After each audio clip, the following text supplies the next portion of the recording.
Hello, it's been a minute, like quite a minute, but I am a freshman in college and I just finished my second term. We do trimesters, so my winter term is now over. Had my last final yesterday, absolutely killed it. Think I'll get an A in the class. Fingers crossed. I read a lot of really good books this term, and so I kind of want to go over the best 5. 3 of them I read for fun, and they're all about lesbians, which is I did on purpose.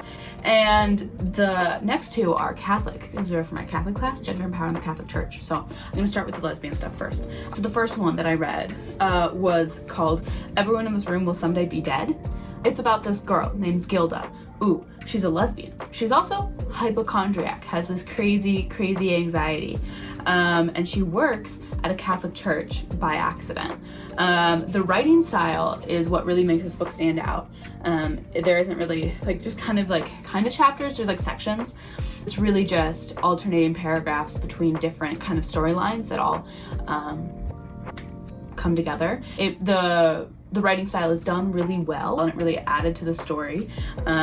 It's a funny read, but it's also very stressful. Like with everything bouncing back and forth, it kind of heightens your anxiety as a reader. Overall, I thought it was a really great book. I thought it was funny, I thought it was good, and I thought it was a really quick read, which is good for me. If I don't get into the book, I simply will not read it. So it was really quick, and that was great. And so I give it a 9 out of 10. It was good, it was funny, it just was a little bit stressful, and so you have to be okay with that. The next one I read was called My Lesbian Experience with Loneliness, which I do have here.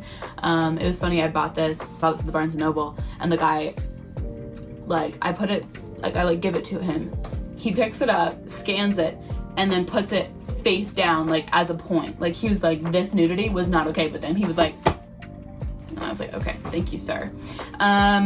It's a fine book, yeah. So it's about this woman who is a virgin and she's kind of figuring out work and school and young adulthood, and yeah, it's fine. It wasn't really my thing, but I got it because it was with other graphic novels that I really enjoy.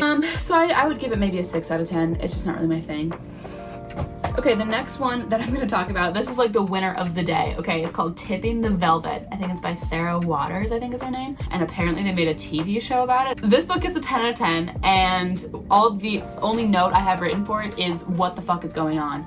Because literally what is going on, it's this crazy book. It's 500 pages. She's a little bit thick, and she is absolutely insane. It's quick. It's a quick read, which is great. So there's this girl. She shucks oysters. That's her thing. Her family lives in oyster shucking town. And then she falls in love with this person who's an actor. She's an actor, but her bit is that she dresses up like a man. Ends up moving to London. This oyster shucking girl moves to London. She ends up you see her from peak stardom. You see her poor, doing sex work to make ends meet.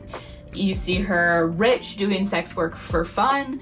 You see her in good relationships and abusive relationships, and it's one of those books where you don't really like the main character. At the beginning, I loved the main character. I was oh, I think she's great. And then by the end of the book, I was this girl is on, she has gotten on my nerves a million times. She's creepy, she's weird. Why is she doing all this stuff? This is so unnecessary. But I got super into it. It was really interesting. It's not super smut heavy at all. There are a couple of sex scenes. I thought everything added to the plot really well, but the plot moved super quickly. It was every other page was and this crazy thing happens, and you're there is no way. But it didn't lose me. I don't know, I've watched a lot of shows or read a lot of books where people are just feels like they're just throwing shit at the wall to see what sticks, and you're you've lost me. You're doing too much. But this was you're doing an insane amount, but it's working. But I give that book a 10 out of 10. It was really good. It was so bizarre. I don't know what was going on, but I did enjoy it. Okay, now we're going on to my Catholic class, which was Gender and Power in the Catholic Church. And I'm obviously not including all the stuff we read. It was a reading heavy course. We read a lot. So the first one was Silence of Sodom. It's really good. It's a little bit dense. and by a little bit I mean a lot. Every single word that Mark Jordan put in that book is important to read, which is fine. It's not necessarily the kind of book I like to read, like just like for fun. I wouldn't choose a book that I have to read every word, and it did make it difficult kind of for school to be like, oh, we have 80 pages of reading, and I have to read every word. But overall it was really good. It's about homosexuality in the Catholic Church. It built on itself a lot, which I think also contributes to every word being important. And it really built up this like idea, this very visual kind of understanding of being gay in the Catholic Church. Well, specifically being a homosexual male in the Catholic Church. The last book I want to talk about is Thank You, St. Jude. I give this book an 8 out of 10, and I think it is cool outside of the context of the class.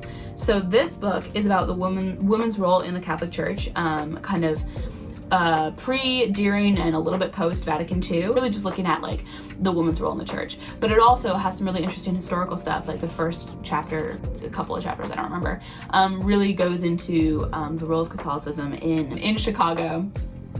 And kind of this, like, there's like some fun gender tension and some fun racial tension. By fun I mean like interesting, and talking about St. Jude, right? And he's like the patron saint of hopeless causes, lost causes, or whatever, and kind of how that relates to how women are and were treated, and kind of like the history of the plight of women, and like the medicalization of birth and stuff like that is stuff that we talked about. And it was just a really interesting book. I would recommend it. It's not super dense. It's you learn a lot, but it's not like, oh my gosh, this is school, which makes it, I think, a good read for anyone who's kind of interested in women's studies or Catholic stuff, especially the intersection of the two. Like, that's literally the class, Gender Power in the Catholic Church. So that was a really good book. I would read that one again. Those are some awesome books that I absolutely would look into if I were you. That's all.